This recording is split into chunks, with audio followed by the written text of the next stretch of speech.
अवधूत चिंतन श्री गुरुदेव दत्त श्री स्वामी समर्थ अनंत कोटी ब्रह्मांड नायक राजाधिराज योगीराज परब्रह्म श्री स्वामी समर्थ महाराज की जय. नमस्कार स्वामी भक्तांनो, तुम्हा सर्वांचं आपल्या या भक्तिमय चॅनल मध्ये मनापासून स्वागत. मंडळी, आता 20 मार्च 2026 हा अतिशय पवित्र दिवस जवळ येत आहे. कारण या दिवशी आपल्या सर्वांच्या आराध्य दैवताचं परब्रह्म श्री स्वामी समर्थ महाराजांचा प्रकट दिन आहे. हा दिवस प्रत्येक स्वामी भक्तासाठी अत्यंत महत्वाचा असतो. या दिवशी अनेक भक्त पारायण, नामस्मरण, जप आणि विविध सेवा करून स्वामींच्या चरणी आपली भावना अर्पण करत असतात. पण मंडळी, या संदर्भात मला अनेकदा एकच प्रश्न कमेंटमध्ये विचारला जातो. बऱ्याच जणांच्या कमेंट्स येतात, ताई आम्हाला 21 दिवसांची सेवा करणं शक्य होत नाही, आमच्या परिस्थितीमुळे आम्हाला वेळ मिळत नाही, तर आम्ही 11 दिवसांमध्ये 21 पारायण करू शकतो का? तर स्वामी भक्तांनो, याचं उत्तर अगदी सोपं आहे. जर तुमची खरी इच्छा आणि श्रद्धा असेल तर नक्कीच तुम्ही 11 दिवसांमध्ये 21 पारायण करू शकता. कसं? तर दिवसाला 2 पारायण अशा प्रकारे करत गेलात तर प्रकट दिन येईपर्यंत तुम्ही सहज 21 पारायण पूर्ण करू शकता. पण मंडळी, इथे एक गोष्ट समजून घेणं खूप महत्वाचं आहे. बऱ्याच वेळा असं होतं की आपल्या आयुष्यात खूप अडचणी येतात, दुःख असतं, संकट असतात, त्रास असतो, वेदना असतात आणि अशा परिस्थितीमध्ये मन अगदी अस्थिर होतं.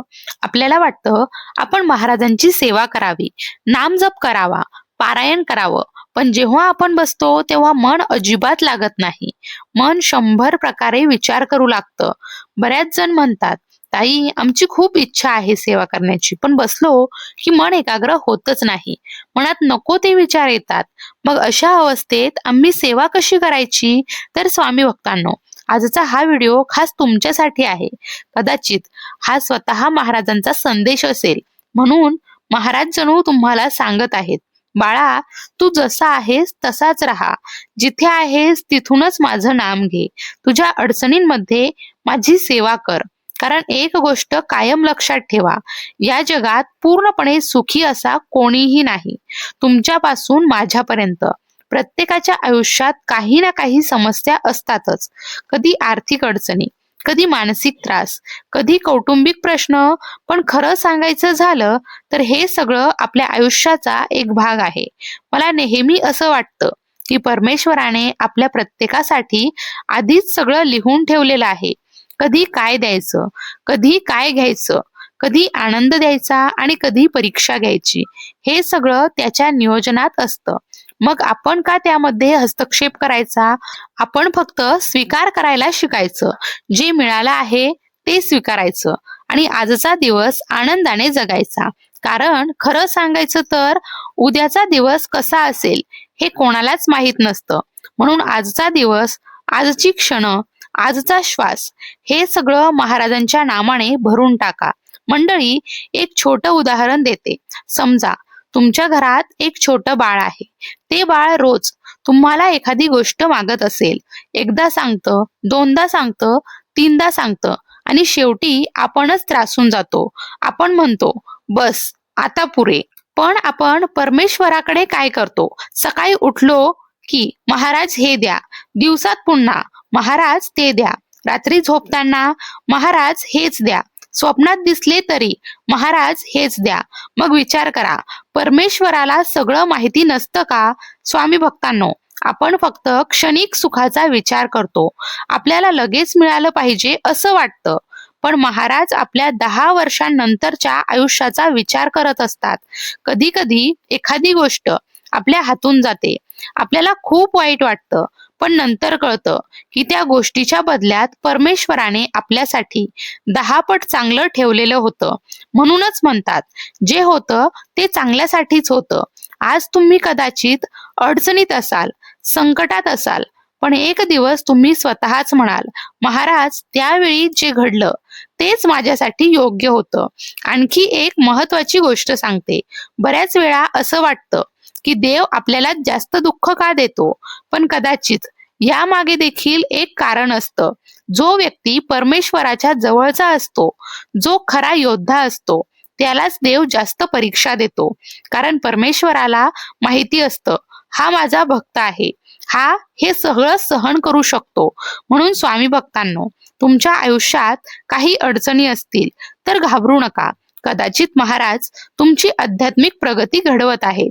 म्हणून स्वामी भक्तांनो, आपल्या आयुष्यात जे काही घडत असतं ना, त्यामागे कुठेतरी आपली कर्म देखील असतात. महाराज आणि आपण यांच्यामध्ये जर काही उभं असेल तर ते म्हणजे आपली कर्माची फळं.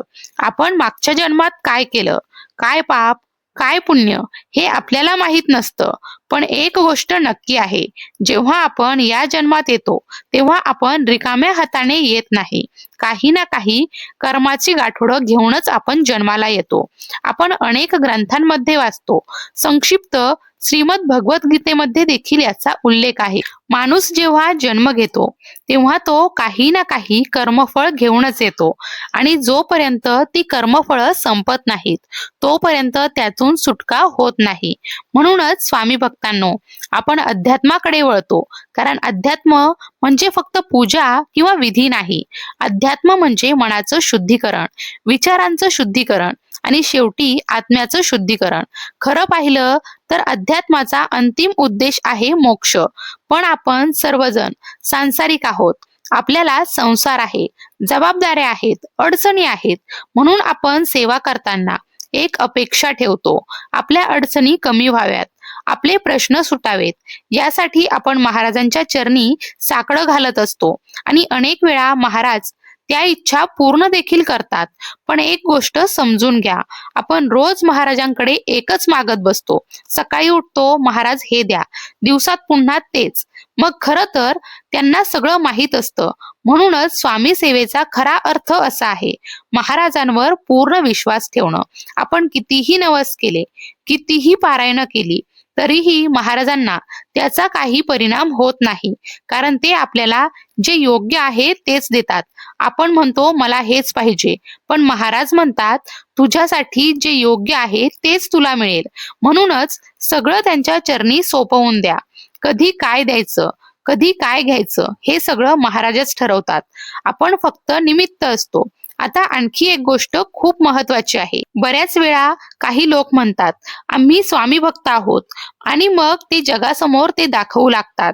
पण स्वामी चरित्र सारामृतामध्ये एक ओळ आहे, आम्ही स्वामी भक्त मिरवू नये लोकात. याचा अर्थ काय? याचा अर्थ असा नाही की स्वामी भक्त असल्याचं सांगू नये, पण त्याचा अर्थ असा आहे, स्वामी सेवेचा अहंकार करू नये. काही लोक म्हणतात आम्ही इतकी वर्ष झालं सेवा करतो, आम्ही इतकी पारायण केली, आम्ही अमुक ठिकाणी जाऊन आलो. पण स्वामी भक्तांनो, सेवेचा अहंकार कधीच नसावा. कारण कोणाकडून किती सेवा करून घ्यायची हे सगळं महाराज ठरवत असतात. आपण काहीच नाही. आपण फक्त त्यांची लेकरं आहोत. म्हणून महाराजांसमोर नेहमी नतमस्तक व्हायचं, त्यांच्या समोर झुकायचं. आणि खरं सांगायचं तर जो व्यक्ती परमेश्वरासमोर झुकतो त्याला जगात कोणासमोर झुकावं लागत नाही. आणखी एक गोष्ट, तुम्ही कितीही अडचणीत असाल, दुःखात असाल, संकटात असाल तरी एक गोष्ट कधीही सोडू नका, ती म्हणजे नामस्मरण. जर ग्रंथ वाचायला वेळ नाही किंवा मन लागत नाही तर फक्त एकच करा, श्री स्वामी समर्थ, जय जय स्वामी समर्थ, किंवा फक्त श्री स्वामी समर्थ, श्री स्वामी समर्थ. फक्त यांच्या नावाची सवय लावा, त्यांच्या नावात मन रमवा. कारण जेव्हा आपल्या महाराजांच्या नावाची गोडी लागते तेव्हा महाराजांना देखील आपली गोडी लागते. आणि स्वामी भक्तांनो, महाराजांना आपली गोडी लागणं यापेक्षा मोठं भाग्य या जगात दुसरं काहीच नाही. म्हणून मी तुम्हाला एक साधी गोष्ट सांगते, प्रकट दिन येईपर्यंत तुम्ही जसे आहात तसेच राहा. कुठलाही नियम नाही, कुठलंही बंधन नाही, माळ नाही, विशेष विधी नाही, काहीच नाही. फक्त नाम जप. चालताना, बसताना, उठताना, खाताना, झोपताना प्रत्येक क्षणी नामजप करा. अंघोळ करताना देखील करू शकता, त्याला कुठलंच बंधन नाही. आता काही लोक विचारतात नामजप केल्याने काय होतं? नामजप केल्यावर लगेच करोडपती व्हाल असं नाही, पण एक गोष्ट नक्की घडते, मन शांत होतं, मनातले नकारात्मक विचार कमी होतात आणि एक विश्वास निर्माण होतो. महाराज माझ्या सोबत आहेत. आणि जेव्हा मन सकारात्मक होतं, तेव्हा आयुष्यात चांगल्या गोष्टी घडायला सुरुवात होते. आणि एक महत्वाची गोष्ट, काही जण सतत विचारतात, ही सेवा सांगा, ती सेवा सांगा, हे ब्रेसलेट घालू का, ही वस्तू घेतली तर चालेल का? स्वामी भक्तांनो, हातात 4-5 हजाराची वस्तू घातली किंवा देवघरात महाग वस्तू ठेवल्या म्हणून परमेश्वर प्रसन्न होत नाही.